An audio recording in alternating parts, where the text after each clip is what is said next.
कि जब आप नाम जप करते हो तो आप में जिस चीज की कमी होगी नाम जप उसको फुलफिल कर देता है। ये वो दवा है जो अपने आप रोग को भी खोजती है और रोग को ठीक कैसे करना उसका इलाज भी खुद करती है। नमस्कार दोस्तों, स्वागत है आप सभी का एक और नई वीडियो में। आज हम बात करेंगे नाम जप की सिद्धि और उच्चारण के बारे में। दोस्तों, राम नाम को महामंत्र कहा जाता है और यह सत्य है क्योंकि कलयुग में केवल नाम का ही आधार है। वो कहते हैं ना, कलयुग केवल नाम आधारा। अगर देखा जाए तो यदि व्यक्ति केवल नाम को ही पकड़ के उसका जप और ध्यान आदि करना प्रारंभ कर दे तो अन्य चीज़ों की उसको आवश्यकता भी नहीं पड़ेगी। परंतु समस्या ये है कि नाम पर व्यक्ति विश्वास नहीं कर पाता है। व्यक्ति को लगता है छोटा सा नाम है, इससे होगा क्या। कई लोग ऐसा तर्क देते हुए मिलेंगे कि क्या जी भाई, राम राम राम राम लेने से राम आकर के उद्धार कर देंगे। कुछ करो धरो मत, बस राम राम लेते रहो। रोटी रोटी कहने से क्या भूख मिट जाएगी? रोटी आ जाएगी, कमाना पड़ेगा तब मिलेगी रोटी, ऐसा लॉजिक देते हैं लोग। तो राम राम बोलने से क्या काम बन जाएंगे? पाप नष्ट हो जाएंगे? कैसे मान ले? तो राम नाम बोलने से काम बन जाएंगे क्या? पाप नष्ट हो जाएंगे क्या? कैसे मान ले? बिल्कुल सही बात है, लेकिन तर्क को हमेशा तर्क से ही समझा जा सकता है। चलो मान लो बारिश हो रही है और आपको बाहर जाना है, तो क्या ढूंढोगे? छाता। छाता भी आपके घर में है। अब छाता छाता बोलोगे तो खुद चलकर तो तुम्हारे पास नहीं आएगा।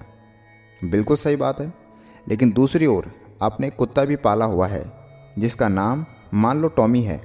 तो आप टॉमी टॉमी बोल रही हैं, तो टॉमी तुम्हारे पास आएगा कि नहीं? आएगा ना। तो क्योंकि छाता जड़ है और जो आपका कुत्ता है वो चेतन है। भगवान का और सामान्य वस्तु का यदि हम बराबरी करेंगे तो कैसे चलेगा? भगवान का नाम चेतन है, बाकी संसार की सभी चीज़ें जड़ है। भगवान के कारण चेतन दिखाई पड़ती है। जिसने सारा संसार को बनाया, जो चेतनता का मूलभूत कारण है, उसका नाम लोगे तो कैसे नहीं दौड़ेंगे? कोई साधारण जड़ वस्तु का नाम थोड़ी ना आप ले रही हैं। प्रभु का नाम है, चेतन का नाम है। अरे वो तो अपने प्रकाश से जड़ को भी चेतनता प्रदान कर दे। नाम जब बहुत सरल है, इसकी साधना इतनी सरल है कि इसका कोई नियम नहीं है। आप ये समझिए कि यदि इसे आप चलते फिरते करते हैं तो यह सिद्ध हो जाता है। आज मैं आपको इसके ऐसे ऐसे प्रयोग बताऊंगा और इन प्रयोगों को आप अपने जीवन में करिए और परिवर्तन देखिए। जो व्यक्ति कहता है हम कई कई सालों से परेशान हैं, कई कई जगह भटक गए, हमारी समस्याएं ठीक नहीं हो रही हैं, लेकिन मैं आपको बता दूं, अगर आपने राम नाम की साधना कर ली, एक बार आप राम नाम से जुड़ गए, फिर कहीं भी कोई ऐसी समस्या नहीं जो आप पर भारी पड़ सके। आप प्रत्येक समस्या पर, प्रत्येक विपत्ति पर और प्रत्येक शत्रु पर आप ही भारी पड़ेंगे। आपके ऊपर कोई भारी नहीं पड़ेगा। देखिए, राम नाम दो प्रकार से, एक तो संकल्प द्वारा, जैसे हम किसी मंत्र का अनुष्ठान करते हैं 1.25 लाख बार, इसी प्रकार से 1.25 लाख के इसके 5, 7 या 11 अनुष्ठान कीजिए। इससे इसकी सिद्धि प्राप्त होती है। और सर्वप्रथम मैंने जिस प्रकार से किया था वह मैं आपको बताता हूँ। इसको चलते फिरते कीजिए क्योंकि इसका कोई नियम नहीं है। आपको सो करके करना है, जग करके करना है, शुद्ध में करना है, अशुद्ध में करना है, कोई नियम नहीं है। इसको आप किसी भी प्रकार से कर सकते हैं। जपना कैसे है? तो इसके लिए कहा जाता है कि 13 अक्षर जो श्री राम जय जय राम है, यह 13 अक्षरी महामंत्र है। इसके अलावा आप इसको सीताराम सीताराम जय जय राम या फिर सीताराम हनुमान इस प्रकार से भी कर सकते हैं। आप किसी भी प्रकार से इसे जपेंगे तो यह बहुत प्रभावकारी है। यदि आप संकल्प लेकर प्रोच्चारण करने बैठेंगे तो आप 4 घंटा 108 माला एक दिन में भी करते हैं तो आपका 4 घंटा जाएगा। परंतु यदि आप चलते फिरते जाप करते हैं तो 4 से 8 घंटा कब निकला आपको पता भी नहीं चलेगा। इससे आपका दूसरा कार्य भी हो रहा है और इसकी साधना भी हो रही है। इसीलिए कलयुग में नाम की साधना सर्वश्रेष्ठ साधना है। कई हमारे यहाँ ऐसे ऐसे सिद्ध पुरुष हुए हैं जिन्होंने अपने जीवन में कोई मंत्र नहीं जपा, कोई स्रोत नहीं जपा, केवल नाम की साधना की है।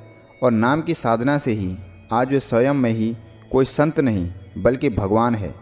जिस प्रकार से अभी वृंदावन में जो प्रेमानंद जी महाराज है, अगर मेरी दृष्टि में सच बताऊं तो अब वो प्रेमानंद जी नहीं बल्कि साक्षात राधा रानी ही है। क्योंकि कहा जाता है जान तुम ही हो जाई। जो भगवान को जान जाता है वह भगवान ही हो जाता है। तो इसी प्रकार से ऐसे ऐसे सिद्ध हुए हैं जैसे देवराहा बाबा, नीम कौली बाबा। इन लोगों ने अपने जीवन में नाम की साधना को अधिक महत्व दिया और ये परम सिद्ध और परम कृपालु हुए। आज ये नहीं है, फिर भी इनके स्थान पर आप जाइए तो इतनी दिव्य आभा का अनुभव होता है कि व्यक्ति शांत होकर बाकी सारी परेशानियों और मोह माया को भूल जाता है। जो लोग चलते फिरते नाम जप करते हैं उनका समय तो बचता ही है, साथ में उनका कार्य भी हो जाता है।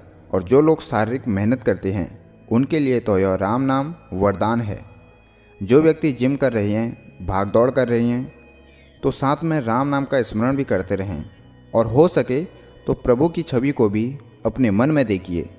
एक बात और बता दूं कि यदि राम नाम को आप जपते जपते सो जाते हैं, जपते जपते आपको नींद आ गई और आप सो गए और सुबह उठते ही यदि आप राम नाम का जाप करते हैं, तो रात सोने से लेकर सुबह उठने तक जितने भी घंटे हुए वो सब नाम जप में जुड़ जाएंगे। हमने महान सिद्ध संतों से सुना है कि रात भर वह जप चलता रहता है। अब इससे सरल साधना क्या चाहिए, आप खुद ही बताओ। ईश्वर का तत्व हमारे अंदर विराजमान होता है, बस हम उसे पहचान नहीं पाते, उसको जागृत नहीं कर पाते। जो जागृत कर लेता है, जो पहचान जाता है, वह स्वयं ईश्वरी हो जाता है। ये बात अलग है कि लोग आजकल थोड़ा सा फेमस क्या हो गए, खुद को भगवान समझने लगते हैं। तो यह वीडियो था राम नाम की महिमा और उनकी सिद्धि के प्रयोग। इनको अमल में लाइए। स्वयं को विपत्ति से निकलने के लिए आपको खुद मेहनत करनी पड़ेगी। अपने दुख खत्म करने के लिए खुद मेहनत करनी पड़ेगी। हाँ, लेकिन भगवान आपका साथ जरूर देंगे। भगवान पर विश्वास रखें और नाम जप करते रहें। जय श्री राम, जय हनुमान, जय बाबा नीम कौली महाराज।